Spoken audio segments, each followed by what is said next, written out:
एक ऐसा इंसान जिसने अपनी पूरी जिंदगी भूतों और आत्माओं के रहस्य सुलझाने में लगा दी। लेकिन सोचिए, क्या हो अगर उसकी खुद की मौत ही एक अनसुलझी पहेली बन जाए।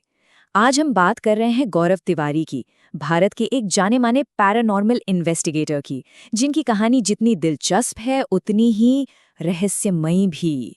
तो सवाल यही है कि जो एक्सपर्ट दूसरों को अनदेखी दुनिया के खतरों से आगाह करता था, वो खुद कैसे कैसे चक्रव्यूह में फंस गया। चलिए इस पूरी कहानी की परतों को एक एक करके खोलते हैं।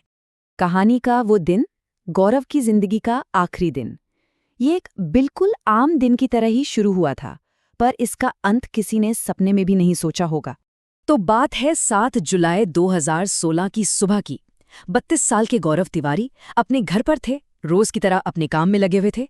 सब कुछ नॉर्मल था।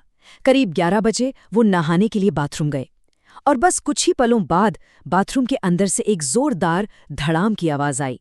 एक ऐसी आवाज जिसने सब कुछ बदल दिया। जैसे ही आवाज आई, परिवार वाले भागे। दरवाजा तोड़ा गया तो देखा कि गौरव बाथरूम के फर्श पर बेहोश पड़े हैं। उन्हें फौरन अस्पताल ले जाया गया, लेकिन अफसोस तब तक बहुत देर हो चुकी थी। डॉक्टरों ने उन्हें मृत घोषित कर दिया। लेकिन असली कहानी तो अब शुरू होती है, क्योंकि मौत की वजह साफ ही नहीं थी। रिपोर्ट में आया कि ना तो कोई हार्ट अटैक था, ना ही शरीर में कोई अंदरूनी चोट, पर एक चीज थी जो बेहद अजीब थी, और वो था उनकी गर्दन पर मिला एक लंबा, गहरा, काला निशान। तो इस पूरे रहस्य को समझने के लिए पहले हमें ये जानना होगा कि आखिर गौरव तिवारी थे कौन, और वो इस पैरानॉर्मल दुनिया में आए कैसे।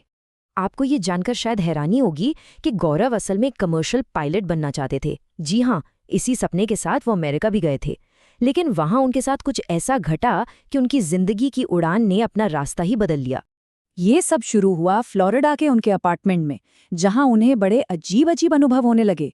जैसे चीजें अपने आप हिल रही हैं, अचानक कमरे में ठंड बढ़ जाती है, और कभी-कभी एक छोटी बच्ची की आवाज सुनाई देती थी। बस इन्हीं सब घटनाओं ने उनकी दिलचस्पी को एक बिल्कुल नई दुनिया की तरफ मोड़ दिया।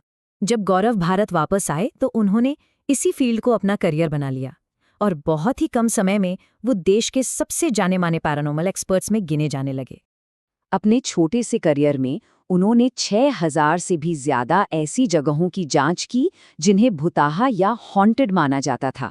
सोचिए, 6000 से ज्यादा, ये नंबर ही उनके जुनून और अनुभव को बताने के लिए काफी है।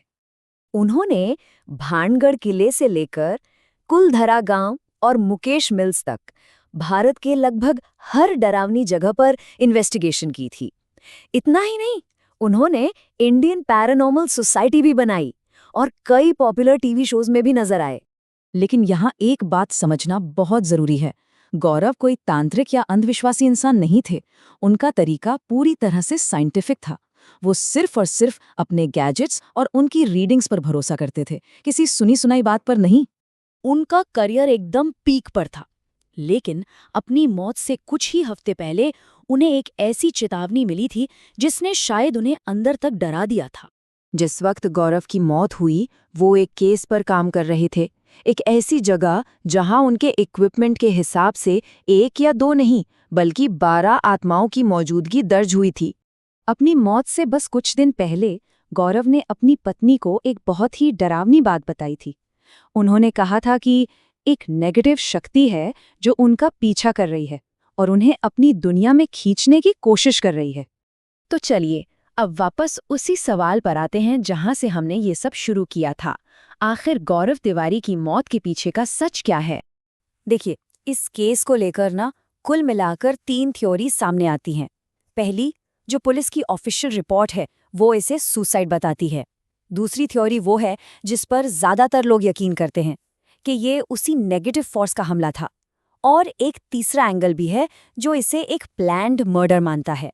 लेकिन सच तो ये है कि इतने साल बीत जाने के बाद भी इन तीनों में से कोई भी थ्योरी उस दिन हुई घटनाओं को पूरी तरह से समझा नहीं पाई है। हर जवाब अपने पीछे और भी सवाल छोड़ जाता है। तो क्या ये एक आत्महत्या थी, एक सोची समझी साजिश, या फिर सच में कुछ ऐसा जो हमारी समझ से परे है? गौरव तिवारी की ये कहानी इस सवाल को आज भी हमारे लिए एक अनसुलझी पहेली की तरह ही छोड़ जाती है।